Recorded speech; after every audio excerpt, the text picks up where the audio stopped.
15 carries, 101 yards, and a touchdown for Jaylen Warren.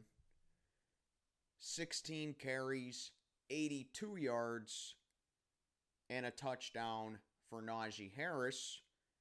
How about 4 attempts for 16 yards? No touchdowns, but Kenny Pickett did average 4.6. Well, he averaged exactly 4 every time that he attempted to run the ball. What do you notice about all these stats, Steeler fans?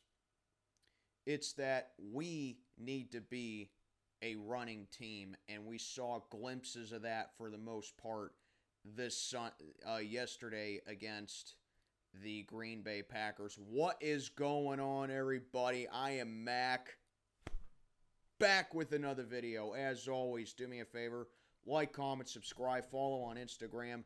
Link is in the box below.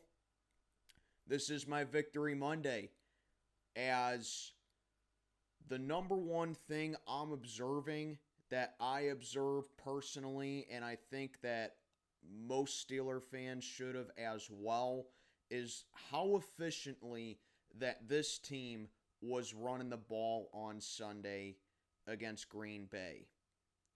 This was Jaylen Warren's first career 100-yard game on the ground, and the hollers for him being the RB1 for this team just continues.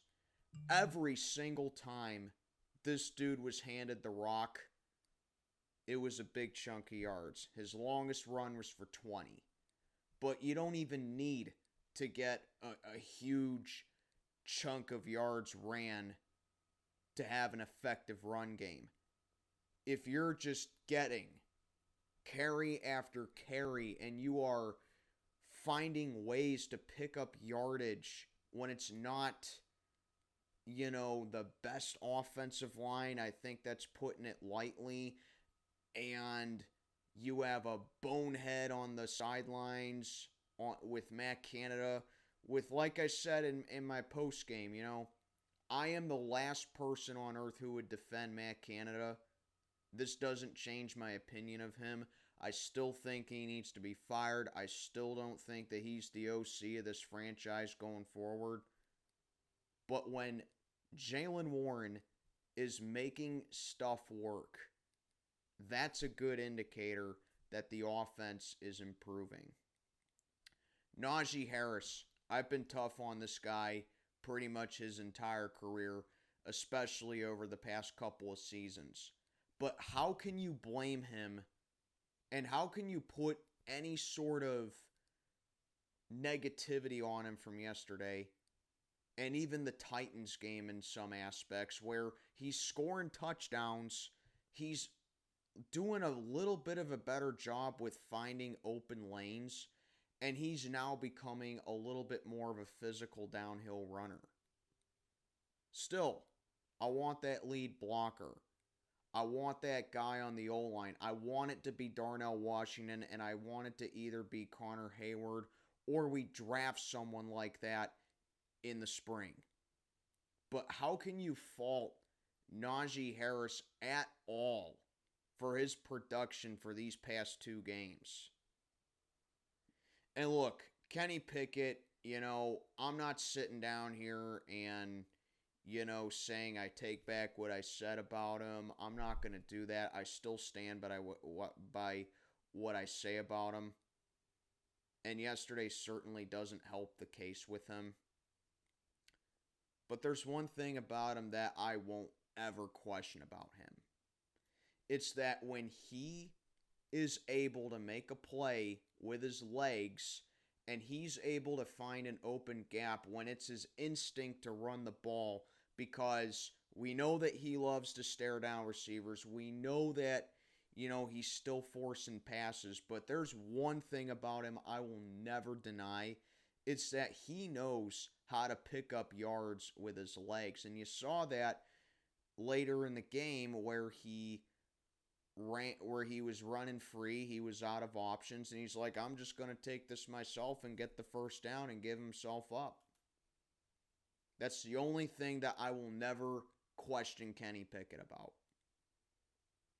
The point of this video is that the Steelers need to be, a running back by committee type of offense. And that's something that I have been screaming all offseason for. Literally go watch any one of my offseason videos about what the Steelers need to do offensively, and I guarantee you at least 10 of them, you're going to hear me say we need to be running back by committee type of offense, because that's how Matt Canada's offense functions.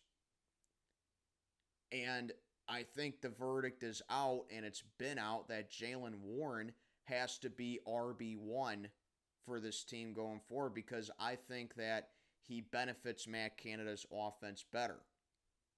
Is Najee Harris going to stay here for the long term? I personally don't think he will, because this is now his third season in the league. And, this year has been a letdown for him outside of the past couple of weeks for him.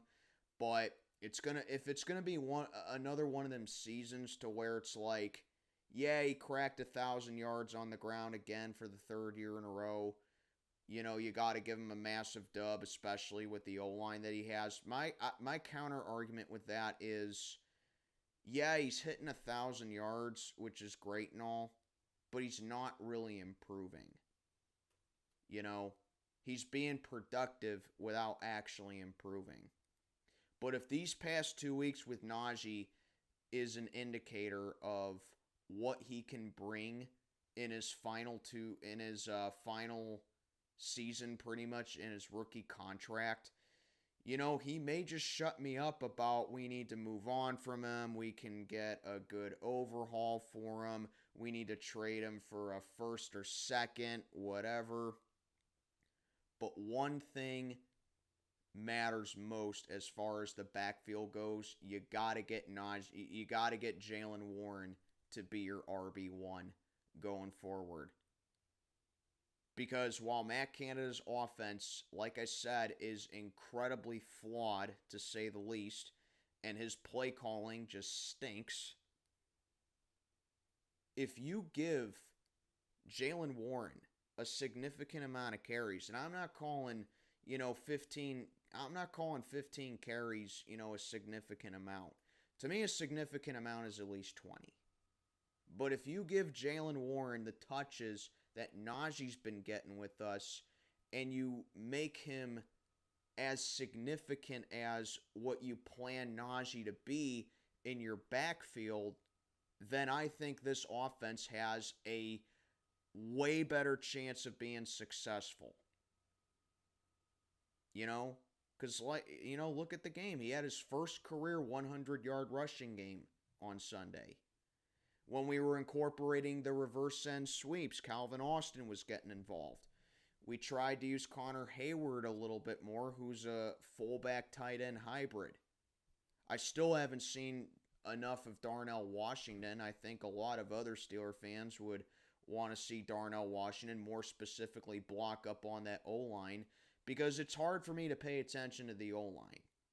But from what I can see, there were clean pockets, there were gaps being opened up, and mind you, Green Bay has a pretty stingy front up there. And when these guys are making plays, and this running game is making play after play after play on the ground, and even your quarterback is doing the same thing, it's a good indicator. Like the title of this video says, run, run, run as fast as you can. So my question is, what do we do with the draft? To me, outside of getting a corner, outside of the obvious, which we need safety work 100% as well, because this game was a really good example of how much we miss Minkah and how valuable he truly is to this secondary. I would love for us to beef up the right side of the O-line still, and probably also start in the market for potentially replacing Najee, or you get Anthony McFarland involved a little bit more whenever he can stay healthy and whenever he can get back on the field. So that's something that I really want to see moving forward with this offense, more specifically the run game going forward. Because this game against Green Bay, even though we got outgained once again, got outgained by about 75 yards against them. They had like 400 total yards of offense. We had 325, I think. So yeah, 9 games in the season, we still have been getting outgained. We're still over 500 somehow, which for the life of me, I have no clue how we are over 500. And I'm being I'm being dramatic with that. Of course I know how we're over 500. It's mostly been the defense and other teams just screwing up. But this game, it actually felt like it was a little bit earned with the run game. It was no thanks to Kenny Pickett. It was no thanks to the safeties, especially no thanks to especially no thanks to Levi Wallace. But this win felt earned because we kept running the ball. Have that going forward to be successful. And that'll do it for my Victory Monday. Let me know what you think down in the comments below. Mac checking on out for the day. Have a good one.